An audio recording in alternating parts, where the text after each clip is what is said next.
जय हिंद दोस्तों। आज मैं फिर इतिहास के पन्नों को पलटने जा रही हूँ और आप लोगों को अपने साथ महागाथा की ओर लेके जाती हूँ। जहाँ पर जहाँ पर पांचों पांडवों और द्रौपदी के वनवास आरंभ हो चुका है और वे वनवास का जीवन काल व्यतीत कर रहे हैं। किंतु सबकी मनःस्थिति अलग-अलग है। एक ओर जहाँ युधिष्ठिर आत्मग्लानि से परिपूर्ण है और अपने आप को कोस रहा है, वहीं दूसरी ओर भीम जो क्रोध से बहुत ही क्रोधित होते हुए भी अपने आप को शांत रखने की कोशिश करता है और चाहता है कि वह वनवास ना करके कौरवों से युद्ध करके अपना खोया हुआ राज वापस ले। दूसरी ओर अर्जुन, जिसे यह आभास तो हो ही चुका है कि वनवास तो होना ही है और वनवास के बाद युद्ध अनिवार्य ही है। युद्ध तो होगा ही होगा। तो मेरा यह वनवास मैं खाली क्यों जाने दूं और मैं इसी वनवास में आने वाले युद्ध की तैयारी करूं। और यह सोचते हुए अर्जुन अपने आने वाले युद्ध की तैयारी में जुट जाता है। कैसे जुटता है, कैसे वह उसका युद्ध की तैयारी कैसे आरंभ होती है, कहाँ से आरंभ होती है, तो आइए चलते हैं यह सब जानने के लिए महागाथा की ओर। अर्जुन को मन ही मन पता था कि 13 साल बाद युद्ध अवश्य होगा। जिस प्रकार राम द्वारा रावण से युद्ध के समान ही पांडवों को भी कौरवों से लड़ना पड़ेगा। उसने सोचा इसलिए वनवास के दौरान द्रौपदी के समान भाग्य को कोसने से और भीम की तरह क्रोध में जलने के बजाय उसे युद्ध की तैयारी अभी से कर लेनी चाहिए। और यह सोच के उसने शिव जी का आह्वान करा ताकि उनसे पाशुपात अस्त्र को लिया जा सके और उसके लिए उसने अपनी तैयारी चालू कर दी। उसने अपने भाइयों से विदा लेकर उत्तरी दिशा में, जहाँ बर्फों से ढका हिमालय की ओर कूच कर गए। इनकी चोटियां आकाश को छूती हुई प्रतीत हो रही थी और उसी पर्वत की तलहटी में चीड़ के गगनचुंबी पेड़ों का घना जंगल था और उन्हीं घने जंगलों में थोड़ी सी जगह जो मैदान की तरह लग रहा था, वो स्थान को देखकर अर्जुन ने उस जमीन पर नदी से लाया हुआ एक अंडाकार पत्थर गाड़ दिया और उसमें शिव जी के लिंग के रूप में पूजा करने लगा। शिव जी का स्वरूप मानकर जो निराकार ब्रह्म है, उसने शिवलिंग पर जंगल से लाए ताजे फूल चढ़ाए और उसके सामने ध्यान लगाकर अपने सांसों को समायोजित करके समाधिस्थ हो गया। उसे समाधिस्थ हुए दिन बीतने लगे। वह निश्चल एवं ध्यानस्थ अर्जुन को देखकर लोग उससे प्रभावित हुए बिना नहीं रहते थे। उसी बीच एक दिन अचानक एक जंगली सुअर अर्जुन की ओर बढ़ा और उसकी समाधि तोड़ दी। अर्जुन ने धीरे से अपनी आंख खोली और अपना धनुष उठाकर एक ही बाण में सुअर को ठंडा कर दिया। अर्जुन अपने आसन से उठकर जैसे ही सुअर की ओर बढ़ा तो उसकी गर्दन में एक और तीर गड़ा हुआ दिखा। उसने गर्दन उठाकर जब देखा तो सुअर के पास एक शिकारी को खड़ा पाया और उसके साथ एक बहुत ही सुंदर उसकी पत्नी खड़ी थी, जिसने गर्व से कहा, सुअर को मेरे पति ने मारा है। तब अर्जुन ने कहा, नहीं, सुअर का वध मैंने किया है। शिकारी की पत्नी अड़ गई, नहीं, उसे तो मेरे पति ने ही मारा है। तब शिकारी बोला, मेरी पत्नी सही कह रही है, सुअर को मैंने ही मारा है। तुम्हारा तीर तो मरे हुए सुअर को लगा। अब अर्जुन से तो रहा नहीं गया। उसने बोला, तुमको शायद पता नहीं तुम किससे बात कर रहे हो। उसे इतने आसानी से अपना दावा खारिज किए जाने की आदत तो थी नहीं। इस पर उस शिकारी ने बहुत ही विद्रूप भरी मुस्कान फैलाकर अर्जुन को जवाब दिया, हमेशा विजय प्राप्त करने के इच्छुक युवक। अर्जुन क्रोधित होकर बोला, मैं अर्जुन हूँ, द्रोण का शिष्य और संसार का सर्वश्रेष्ठ धनुर्धर। शिकारी यह सुनकर फिर मुस्कुराया, सर्वश्रेष्ठ, मगर किस पैमाने से? और उसकी पत्नी ने कहा, ये जंगल है, यहाँ पर तुम्हारी नगरी के नियम नहीं चलते युवक। तुम कहीं के भी राजकुमार होगे, मगर यहाँ तो तुम एक सामान्य मनुष्य हो, जिसे व्याघ्र को देखकर पीछे हटना ही पड़ता है। इतना सुनना था कि अर्जुन अपने आपे से बाहर हो गया। भला वो इस विरूप आदिवासी दंपत्ति से अपना अपमानित कैसे हो सकता था? इसलिए उसने चुनौती दे दी, तो आओ युद्ध कर लो। हम में से जो भी विजयी होगा उसे श्रेष्ठ धनुर्धर तथा सुअर का असली शिकारी मान लेंगे। शिकारी ने फिर उपहास भरी दृष्टि से डाली और चुनौती स्वीकार कर ली, जिससे अर्जुन और भी चिढ़ गया। अब अर्जुन ने अपना गांडीव पकड़ा और शिकारी पर बाण की वर्षा कर दी। लेकिन ये क्या, शिकारी ने बहुत ही शांतिपूर्ण भाव से अर्जुन के सारे तीर अपने बाणों से आकाश में ही रोक लिए। अर्जुन ने मन ही मन विद्वेष पूर्वक ही सही उस शिकारी को श्रेष्ठ धनुर्धर मान लिया। अर्जुन का तरकश जब खाली हो गया तो उसने अपनी तलवार उठाकर उस शिकारी से फिर लड़ना शुरू कर दिया। तलवार टूटने पर दोनों मल्ल युद्ध में भिड़ गए। अब शिकारी कुशल मल्ल होने के साथ ही अत्यंत शक्तिशाली भी था, सो उसने आसानी से अर्जुन को अपने काबू में कर लिया। अब इस अपमानित, क्रोधित और पराजित भाव से के साथ अर्जुन आखिरकार शिवलिंग के पास आकर अपने आसन पर बैठ गया और उस शिवलिंग को पुष्प अर्पित करके ध्यान ध्यान में बैठ गया। और किंतु जब उसका ध्यान टूटा तो उसे आंखें खुलते ही उसने देखा, शिकारी को अपने सामने बैठा हुआ पाया। उसके द्वारा लिंग पर चढ़ाए गए फूलों से सज्जित उस शिकारी के होठों पर मुस्कान थी। अर्जुन को यह सब देखकर समझ में आ गया कि स्वयं भगवान ही शिकारी के रूप में प्रकट हुए हैं। तब पूरे वन में गूंजती आवाज में शिव बोले, मैं ये देख रहा था कि अस्त्र पाने के लिए तुम कितने सन्नद्ध हो। तुम हार नहीं मानते, मानते हो क्या? अर्जुन यह भी समझ गया कि शिकारी की पत्नी कोई और नहीं बल्कि स्वयं शक्ति है। दोनों तीरों का वार झेलने वाला सुअर दरअसल उनका पवित्र नंदी था, जिसने मरने का नाटक किया था। जब यह सब सच समझ में आया, अर्जुन ने उन्हें साष्टांग दंडवत प्रणाम किया और इससे प्रसन्न होकर शिव शंकर भोलेनाथ ने कहा, आओ पाशुपत ले लो और इसका प्रयोग सोच समझ कर के ही करना। उसके बाद शिव ने अर्जुन को साक्षात दर्शन दिए। उनके बाल जटा बनकर लटक रहे थे और उनके शरीर पर भभूत लिपटी हुई थी। उन्होंने शरीर पर व्याघ्र और शेर की खाल धारण कर रखी थी। उनके एक हाथ में त्रिशूल था, जिस पर डमरू टंगा था, दूसरे हाथ में खप्पर था। उनके गले में रुद्राक्ष की माला थी तथा नाग भी लिपटा हुआ था। वे अपनी पत्नी के साथ विशाल श्वेत सांड पर बैठे हुए थे। वो सुहाग की 16 निशानियों से सुसज्जित थी और वे दोनों आत्मा एवं स्थूल के प्रतीक दिव्य दंपत्ति ने अपने हाथ उठाकर अर्जुन को आशीर्वाद दिया। अब उन्होंने आशीर्वाद देके वे अंतर ध्यान हो गए। अर्जुन उसके बाद उस बर्फीली चोटियों वाले हिमालय पर्वत पर चढ़ने लगा। रास्ते में उसने देखा कि अर्जुन के आकाश पर काले काले बादल घूमड़ रहे थे। बिजली कड़कने पर वज्र दिखाई दे रहे थे।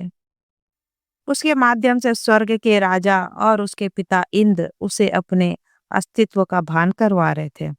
अर्जुन को फिर स्वर्ग से उतर कर आता रथ दिखाई दिया। यह इंद्र का ही रथ था। रथ चालक मताली ने अर्जुन को स्वर्ग चलकर अपने पिता से मिलने का निमंत्रण दिया। मेरे पिता मुझे क्यों बुला रहे हैं? तब मताली ने कहा, उन्हें आपकी आवश्यकता है। उन्हें असुर तंग कर रहे हैं और उन्हें लगता है कि आप अपने पाशुपत के द्वारा देवों की तुलना में असुरों को अधिक आसानी से पराजित कर सकते हैं। अपने कौशल की प्रशंसा सुनकर अर्जुन प्रसन्न हो गया। अपने पिता की मैं अवश्य सहायता करूंगा, यह कहकर वह मताली के साथ चले गए। और फिर अर्जुन ने देवों के साथ मिलकर असुरों को पराजित किया। इस पर इंद्र बहुत प्रसन्न हुए और अपने पुत्र को सीने से लगाकर उनका स्वागत किया। उन्होंने कहा कि मेरे पुत्र, तुम स्वर्ग के भोग विलास का आनंद उठाओ। तुम जो चाहोगे वही पाओगे। इसके बाद अर्जुन ने स्वर्ग का भरपूर आनंद उठाया, मगर बीच बीच में अपने भाइयों तथा अपनी पत्नी को याद करके उदास भी हो जाता था। उसने गंधर्वों से नृत्य का प्रशिक्षण लिया। पसीने से भीगे उस गठीले मगर लोचदार शरीर को वंशी की धुन पर थिरकते देख स्वर्ग की अप्सरा उस पर मोहित हो गई। उनमें से उर्वशी नामक की अप्सरा उस पर मोहित होकर उसके पास आई और बोली कि तुम मुझे स्वीकार कर लो। इस पर विचलित होकर अर्जुन ने बोला, ऐसा कैसे हो सकता है? आप तो मेरे पूर्वज पुरुरवा की पत्नी हैं, इसलिए आप तो मेरी माता के समान है। इस पर उर्वशी ने कहा, वह मर्तलोक में के नियम है, यहाँ पर मर्तलोक के नियम लागू नहीं होते। इस पर अर्जुन कहा, मैं भी मनुष्य हूँ, आप हैं, आप अप्सरा हैं, लेकिन मैं तो मनुष्य हूँ, मुझ पर तो लागू होते हैं। इस पर उर्वशी बहुत ही गुस्से से उससे कहा, तुम मुझे ठुकरा रहे हो, इसलिए मैं तुम्हें श्राप देती हूँ कि तुम नपुंसक हो जाओ, तुम्हारा पौरुष तत्काल खत्म हो जाए। और इस प्रकार बोलती हुई वो चली जाती है। अर्जुन यह सोचकर कि इंद्र के पास दौड़ा कि वे उसे श्राप से मुक्त कर देंगे, किंतु इंद्र ने कहा कि मैं इस पर संशोधन कर सकता हूँ। तुम पौरुषहीन तो होगे, मगर सिर्फ 1 वर्ष की अवधि के लिए। अब किस वर्ष में ऐसा होना ये तुम तय कर लो। अब अर्जुन बहुत ही दुखी होकर कहता है, मैं कितना ही दुर्भाग्यशाली हूँ। इस पे देवराज बोले, इस श्राप का लाभ उठाओ, अपने वनवास के 13वें वर्ष में अज्ञातवास के दौरान इसे लागू कर लेना। यह सुनकर अर्जुन शांत हो जाता है। अब अमरावती के ऐश्वर्य को भूखते समय भी अर्जुन को अपनी पत्नी और भाइयों की चिंता बहुत सता रही थी। उसकी संतुष्टि के लिए इंद्र ने लोमश ऋषि को उनका हालचाल जानने के लिए हिमालय की बर्फ से ढकी चोटियों के बीच स्थित नर एवं नारायण पर्वत की तीर्थ यात्रा की सलाह देने के लिए पृथ्वी पर भेजा। इंद्र ने कहा, उन्हें बता देना कि अर्जुन अपने पिता के साथ प्रवास पूरा करके उनसे वहीं आकर मिलेगा। लोमस जब पांडवों के पास पहुंचे तो उन्हें ही व्यग्रता पूर्वक अर्जुन को याद करते तथा उनका हालचाल जानने को चिंतित पाया। वे अपने पिता के पास रहने का आनंद उठा रहे हैं। इंद्र ने आपको वनवास की अवधि घूमने फिरने, नदी तटों, पर्वतों, शिखरों, गुफाओं में और जामुन वाले द्वीप जम्बू द्वीप पर स्थित स्थानों की यात्रा करने की सलाह दी है। साथ ही आप लोग ऋषियों का सत्संग करके वृतांत सुने, नए कौशल सीखें और ज्ञान प्राप्त करें। 12 वर्ष की अवधि तो इंद्र की पलक झपकने में लगे समय से भी कम है और यह फटाफट बीत जाएंगे। वापस लौटने पर आप पृथ्वी के परिष्कृत शासक साबित होंगे। इस प्रकार पांडवों की लंबी तीर्थ यात्रा आरंभ हुई। धौम्य, नारद, पर्वत और लोमस ऋषियों सहित अनेक ऋषियों को साथ लेकर पांडव दक्षिण की ओर गए। उसके बाद पूरब, फिर पश्चिम में गए। पवित्र नदियों की धाराओं तथा प्राचीन मंदिरों के साय में सुरक्षित सरोवरों में स्नान किया। उन्होंने कंदराओं में तप किया और पवित्र पर्वत शिखरों पर उगते सूर्य को नमस्कार किया। यात्रा से उन्हें जीवन के प्रति एक नई दृष्टि प्राप्त हुई और इस यात्रा के दौरान उन्हें अनेक ऋषियों का सानिध्य भी मिला।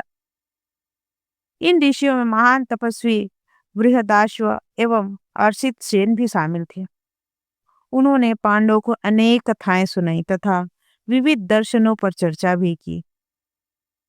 इन अनुभव से युधिष्ठिर को और अधिक परिपक्व बनाया। उनके पास भौतिक संपदा भले ना थी, मगर आध्यात्मिक संपदा की कोई कमी ना थी। युधिष्ठिर ने युधिष्ठिर को अध्यात्म के अनुसरण तथा भौतिक आवश्यकताओं के मध्य संतुलन स्थापित करने का महत्व समझाया। उन्होंने अति वैराग्य को अनुवर्तता के समान बताया। एक समय की बात है जब विभांडक नामक ऋषि हुआ करते थे। उन्होंने अपने पुत्र ऋष्यभृशृंग को महिलाओं के बारे में कुछ बताने से इनकार कर दिया था, और उसके परिणाम स्वरूप जिस क्षेत्र में ऋष्यशृंग रहते थे वहां भीषण एवं लंबा काल पड़ा। वर्षा का आगमन और सूखे का अंत तभी हुआ जब स्थानीय राजा लोमपद की पुत्री शांता ने ऋष्यशृंग को अपने रूप जाल से सम्मोहित करके उससे शारीरिक संबंध में निहित सुख का महत्व समझाया। उन्होंने उन्हें विवाह का महत्व भी समझाया। ऋषि अगस्त्य अपने पुरखों के अपने सपनों में आने से अत्यंत विचलित थे। उनके पुरखे किसी गहरे कुएं के ऊपर उल्टे लटके हुए थे और उन्हें कातर होकर कहा कि वे इस नार की यातना से अपने पुनर्जन्म के बाद ही मुक्त हो पाएंगे, और उनका पुनर्जन्म भी तभी भी हो सकता है जब उनके वंशज विवाह करके संतान पैदा करेंगे। अपने पुरखों की इच्छा के अनुरूप अगस्त ने राजकुमारी लोपामुद्रा से विवाह करके संतान प्राप्त किया। उन्होंने इस प्रकार अपने पूर्वजों का ऋण चुकाया और उनके पुनर्जन्म का मार्ग प्रशस्त किया। उन्होंने उन्हें पुत्रों का महत्व भी समझाया। कहोड़ नामक व्यक्ति ने कभी अपने अजन्म पुत्रों द्वारा वेदों का अपना ज्ञान दुरुस्त करने से कुपित होकर उसे 8 प्रकार की शारीरिक विकलांगता के साथ पैदा होने का श्राप दे डाला। अपनी 8 विकलांगताओं के साथ पैदा होने के कारण अष्टावक्र कहलाए। इस बालक ने शास्त्रार्थ में बांदी नामक विद्वान को निरुत्तर करके अपने पिता का सम्मान लौटाया।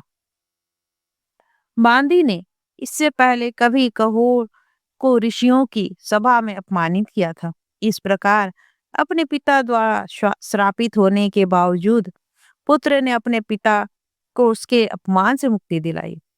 उन्होंने अपने वचन पर अटल रहने का महत्व भी समझाया। शल नामक राजा ने वामदेव के दूत गति से दौड़ने वाले वामी अश्वों को 1 महीने के लिए उनसे उधार मांगा और बाद में उसे वापस लौटाने से मुकर गए। इससे कुपित होकर वामदेव ने तप के बल पर प्राप्त की गई शक्तियों के द्वारा हुए दानवों का आवाहन करके राजा की हत्या करवा दी। शल की मृत्यु के बाद उसके भाई डाला ने भी अश्वों को वापस करने से इनकार कर दिया, तो उसने वामदेव की हत्या के लिए तीर छोड़ा, मगर वो उसके ही पुत्र को जा लगा। यह देखकर शाल को की पत्नी ने ऋषि से अपने पति को क्षमा करने की याचना की और अपने पति पर दबाव डाला, उसे उनके अश्व वापस कर दिलवाए जिन पर वामदेव का ही असल अधिकार था। उन्होंने राजा को सांसारिक दायित्वों का महत्व इंगित करने संबंधी प्रसंग सुनाए। कौशिक ने साधु बनने के लिए अपने बूढ़े माता पिता को छोड़ दिया, आध्यात्मिक क्रियाओं का अभ्यास, विद्या तथा दिव्य शक्तियां प्राप्त की। इन शक्तियों से उन्हें आकाश मुड़ने, उड़ते पक्षी को भी आंख के सारे मात्र से हत्या करने का कौशल तो प्राप्त हो गया, मगर मानसिक शांति नहीं मिली। पहले गृहिणी तथा फिर कसाई से उन्हें यह ज्ञान प्राप्त हुआ कि मानसिक शांति संसार को त्यागने से नहीं बल्कि उसकी प्राप्ति आत्मिक ज्ञान एवं विश्व को उसके वास्तविक रूप में समझने से होती है। आत्मिक ज्ञान की प्राप्ति के बाद हर एक अपने सांसारिक कर्तव्य निर्विघ्न निभा सकता है। यह हर एक को स्वीकार करना चाहिए कि उसका जीवन पूर्ण जन्म के कर्मों की सौगात है और तमाम परिस्थितियों से निपटने की शक्ति हम में अंतर्निहित है। ये भान होने पर कि सत्य का निवास वन में नहीं बल्कि हमारे हृदय के भीतर है, कौशिक ने घर लौटकर अपने बूढ़े माता पिता की भरपूर सेवा की। दैवी शक्तियों की बजाय कौशिक को वास्तविक सांसारिक ज्ञान से मानसिक शांति मिली। उन्होंने लालच के प्रसंग भी सुने, उन्हें सुनाए इकलौते पुत्र जंतु की हत्या, उसी जैसे 100 पुत्रों को पाने के लालच में कर लेने वाले राजा सोमा को भगवान ने दंडित किया। उन्होंने क्षमा प्रधान प्रसंग भी सुनाए। रैम में नामक ऋषि ने देखा कि उनकी पुत्र वधु यवक्री नामक युवक से व्यभिचारत है। इससे क्रोधित होकर उन्होंने यवक्री की हत्या कर दी। अब यवक्री के पिता भारद्वाज ने इससे दुखी होकर रैम को श्राप दे दिया कि उनकी मृत्यु उसके पुत्र परवसु के हाथों होगी। परवसु की पत्नी पर ही उन्होंने यवक्री पर डोले डालने का आरोप लगाया था। श्राप कुछ दिन बाद ही फलीभूत हो गया। परवसु ने रैम को वन पशु समझ कर मार दिया। परवसु ने अपना अपराध छिपाने के लिए पिता की हत्या का आरोप अपने छोटे भाई अरवसु पर डाल दिया। अरवसु बहुत रोया, चिल्लाया कि वह निर्दोष है, लेकिन उसका किसी ने भी भरोसा नहीं किया और इससे आहत व क्रोधित होकर वह वन गमन कर गया। उसने वहां पर घोर तप किया ताकि तांत्रिक शक्तियां प्राप्त करके अपने बड़े भाई को सबक सिखा सके तथा अपने पर लगाया गया पितृहंता का कलंक मिटा सके। तपस्या करते करते अरवसु को दिव्य ज्ञान प्राप्त हुआ और उसकी रोशनी में अरवसु की तमाम वासना, मोह, क्रोध आदि सब समाप्त हो गया। उसके साथ ही प्रतिशोध की भाव ही उड़ गए तथा उसके चित्त पर शांति छा गई। अब अपने भाई को दंडित करने के बजाय उसे यह एहसास हुआ कि उसको क्षमा करने में अधिक आनंद है। जिन्होंने वो सरोवर बनाया था जिसमें वो रहता था, लेकिन इंद्रदुम्न को याद ही नहीं था कि उन्होंने कभी सरोवर का भी निर्माण करवाया था। तब कछुए ने उन्हें स्मरण कराया कि इंद्रदुम्न ने सरोवर निर्माण के बारे में सोचा तो नहीं था, लेकिन उनकी उदारता के कारण वो अस्तित्व में आ गया था। राजा ने इतनी सारी गाय दान की और उन्होंने आते जाते इतनी सारी धूल उड़ाई कि धरती में गड्ढा हो गया। तब बारिश के आने पर वहां पानी जमा हो गया और इस प्रकार राजा की उदारता से वहां सरोवर बन गया तथा उसमें जीव जंतु पड़ने लगे। सरोवर के भीतर भी अनेक मछली, कछुए तथा सर्प एवं पक्षियों ने बसेरा कर लिया था। इस प्रकार इंद्रदुम्न नामक हमेशा जीवित रहा। पृथ्वी पर अनेकों ने उनके सत्य कार्यों का प्रत्यक्ष अथवा अप्रत्यक्ष रूप में लाभ उठाया। इस जानकारी के कारण इंद्रदुम्न दोबारा स्वर्ग पहुंचकर देवताओं के साथ निवास करने लगे। ऋषियों ने युधिष्ठिर को उनके महान पूर्वज कुरु के बारे में बताया। उन्हीं के नाम पर हस्तिनापुरी के आसपास के क्षेत्र का नाम कुरुक्षेत्र पड़ा। कुरु अपने मांस का बीज और अपने खून से सींच कर जब धरती को जोतते रहे तो इंद्र घबरा कर प्रकट हो गए और पूछे उन्हें क्या चाहिए। तब कुरु ने अपने लिए कुछ भी नहीं चाहिए था। उन्होंने अपने लिए कुछ भी नहीं मांगा। उन्होंने सिर्फ अपनी इतनी ही इच्छा जताई कि उनके द्वारा जोती गई जमीन पर मृत्यु को प्राप्त होने वाले सभी सीधे स्वर्ग को जाएं। इंद्र ने उन्हें इसका वरदान तो दिया, मगर एक शर्त पर। उनके लिए कुरुक्षेत्र में सिर्फ मरना काफी नहीं था, बल्कि मृत्यु का प्रकार भी महत्वपूर्ण होगा। संसार त्यागने के बाद अथवा युद्ध में मृत्यु होने पर ही वो वरदान लागू होगा। इस प्रकार 12 वर्ष वनवास के दौरान पांडव पत्नी सहित कभी अकेले नहीं रहे। उनके राजसी धाम में तथा अनेक ऋषि मुनि हमेशा उनके साथ रहे। पांडवों को उन्होंने पवित्र स्थलियों की यात्रा कराई तथा अनेक प्रेरक कथाएं सुनाई। ऐसी मान्यता है कि तीर्थ यात्रा तथा पवित्र कथा श्रवण से कर्मों का बोझ हल्का हो जाता है। सभी प्रकार के कर्मों के बीच संतुलन स्थापित हो जाता है और पांडव इस प्रकार वनवास की लंबी अवधि का सदुपयोग अपने भाग्य को परिष्कृत करने के लिए करते रहे। इस प्रकार 11 वर्ष बीत गए। विभिन्न देवियों और देवताओं से संबंध तीर्थों की यात्रा के बाद पांडव अंततः उत्तर की ओर रवाना हुए। ध्रुव तारे की दिशा में हिमाच्छादित हिमालय की ओर, क्योंकि ऋषि लोमश ने उन्हें बताया था कि अमरावती से लौटकर अर्जुन उन्हें वहीं पर मिलेंगे। पांडवों के साथ हिमालय जाने वाले ऋषियों के जत्थे में ऋषि वेश में राक्षस भी था। उसका नाम जटा था। एक दिन जब सारा जत्था आराम कर रहा था, ऋषि फूल चुनने गए थे और भीम आखिर पर निकला हुआ था। जटा अपना वास्तविक रूप में आ गया और वो दैत्याकार धरकर युधिष्ठिर, नकुल, सहदेव और द्रौपदी को अपनी दोनों मुट्ठी में भींचा और जंगल की ओर दौड़ पड़ा। वे तीनों पांडव को खाकर अपनी पत्नी को भोगना चाहता था। सहदेव उसकी मुट्ठी में ही कसमसाता चिल्लाया, बचाओ बचाओ। यह सुनकर भीम सतर्क हो गया। वह आखिर छोड़कर आवाज की दिशा में दौड़ पड़ा और इस बीच युधिष्ठिर ने भी जटा से कहा, तुम बेवकूफ हो। तुम्हारी इस हरकत से तुम्हें कोई पुण्य नहीं होगा। अगले जन्म में मनुष्य अथवा देवता के रूप में जन्म लेने की तुम्हारी संभावना हमारी हत्या और हमारी पत्नी से दुराचार से कमाए गए पाप के कारण समाप्त हो जाएगी। तुम अपने लिए ही कुआं खोद रहे हो। तुम्हारे पास उच्च योनि में पुनर्जन्म लेने की आशा है, मगर अब तुम पशु अथवा सब्जी अथवा उससे भी बेकार रूप में यानी पत्थर बनकर अगला जन्म लोगे। युधिष्ठिर ने युधिष्ठिर का वचन सुनकर जटा सोच पड़ गया। सोचने के चक्कर में उसकी गति मंद पड़ गई। अब वह दौड़ने के बजाय चलने लग गया। इससे भीम को उस तक पहुंचने में आसानी हो गई और उसने अपने गदा से उस पर वार कर दिया। जटा जमीन पर गिर पड़ा और उसकी पकड़ ढीली पड़ते ही युधिष्ठिर, नकुल, सहदेव तथा द्रौपदी उठकर भाग निकले। फिर भीम ने उसके मुंह पर इतने जोर से घूंसे जड़े कि उसकी आखिरकार उसी समय उसने दम तोड़ दिया। जटा के साथ अपने मुठभेड़ के बाद पांडवों ने फिर उत्तर दिशा पकड़ ली।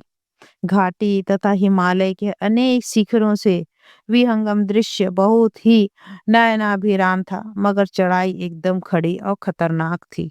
हवा कभी कभी इतनी तेज चलती थी कि पांडवों को पीछे धकेल देती थी। उनके जोड़ भी ठंड से जमने लगे थे, जिससे मजबूर होकर उन्हें गुफाओं में शरण लेकर आराम करना पड़ा था।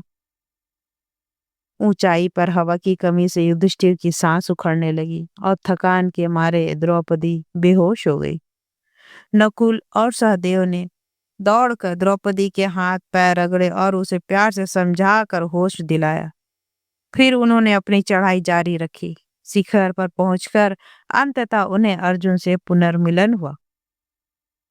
अब पांडवों का जब अर्जुन से मुलाकात हुई तो उनका जीवन का यह वनवास क्या मोड़ लेता है, वह मैं अब आपको अगले अंक में बताऊंगी। आशा है आपको आज का यह अंक पसंद आया होगा।